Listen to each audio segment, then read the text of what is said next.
Bismillahirrahmanirrahim. Assalamualaikum warahmatullahi wabarakatuh. Saya perwakilan dari kelompok 1 dengan anggota kelompok yang pertama saya sendiri, Baik Nadia Indra Sukmawati dengan NIM L1C019016, Ahmad Ruli Ismul Hadi dengan NIM L1C019003, dan yang terakhir dari Suranggana dengan NIM L1C019025. Kami akan membawakan teori fungsionalisme struktural. Fungsionalisme struktural dikemukakan pertama kali oleh Emil Durkheim pada tahun 1858 sampai dengan 1917. Dia memandang masyarakat sebagai suatu sistem dari struktur-struktur sosial. Struktur sosial ini adalah pola-pola hubungan nyata antara masyarakat dengan komponen masyarakat yang lain. Pola-pola ini akan terjadi relatif lama karena interaksi-interaksinya cukup terorganisasi dan dipengaruhi oleh sistem biologis, sehingga tujuan dari fungsionalisme struktural ini untuk mencapai sebuah keteraturan sosial. Adapun pengertian dari teori fungsionalisme struktural. Fungsionalisme struktural adalah suatu teori yang memiliki pengaruh besar dalam ilmu sosial di abad sekarang ini. Menurut teori fungsionalisme struktural, masyarakat sebagai sistem dari struktur yang berbagai macam lembaga, yang dimana lembaga tersebut memiliki fungsi-fungsi tersendiri. Adapun pengertian teori fungsionalisme struktural menurut para ahli. Yang pertama, Kingsley Davis pada tahun 1959 yang mengatakan fungsionalisme struktural sebagai tempat untuk menyatukan berbagai elemen masyarakat secara keseluruhan. Kedua, menurut Turner dan Maerski pada tahun 1988 yang mendefinisikan sebagai sebuah pendekatan yang berdasar pada analogi masyarakat dengan organisme biologis, dan untuk menjelaskan struktur sebagian masyarakat berdasarkan kebutuhan masyarakat secara keseluruhan. Yang ketiga, Talcott Person. Dia mendefinisikan fungsionalisme struktural sebagai bagian dari keseimbangan dalam institusi sosial yang diakui akan eksis atau dikenal masyarakat apabila berhasil menjalankan tugas serta fungsinya dengan baik tanpa melakukan perbedaan sedikit pun. Di sini saya akan menjelaskan tentang pendekatan struktural fungsional.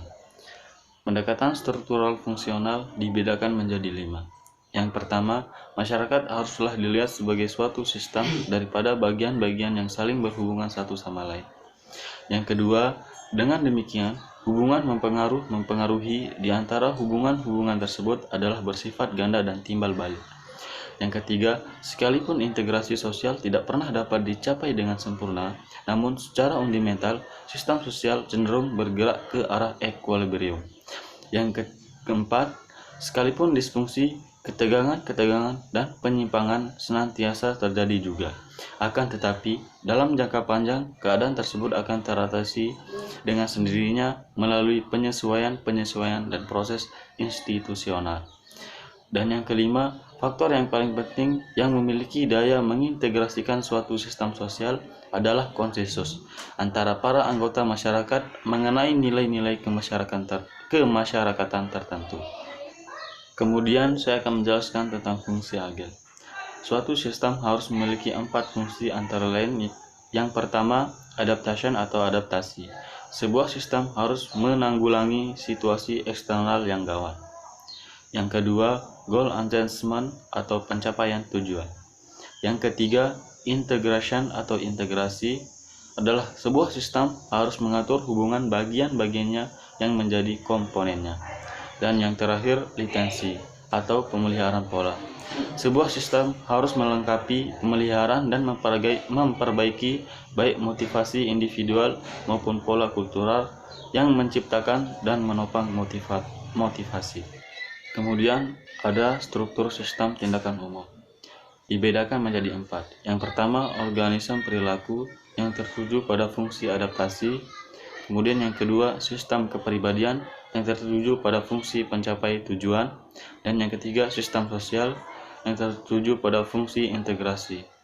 Kemudian yang terakhir, sistem kultural yang setuju pada fungsi pemeliharaan.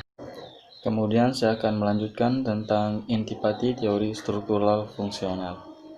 Intipati teori struktural fungsional itu dibedakan menjadi 3. Yang pertama, fokus ke atas keadaan yang teratur dan kestabilan dalam masyarakat.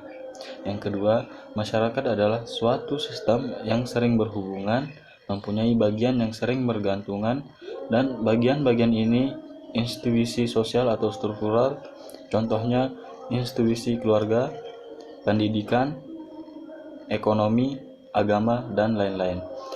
Kemudian yang terakhir, anggota masyarakat mempunyai satu lengkap nilai dan pola tingkah laku yang kongsi bersama. Kemudian yang terakhir adalah tokoh teori struktural fungsional.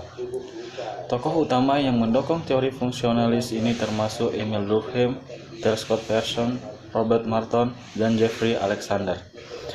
Namun, Emil Durkheim adalah pendukung teori fungsional klasik, sedangkan yang lainnya seperti T.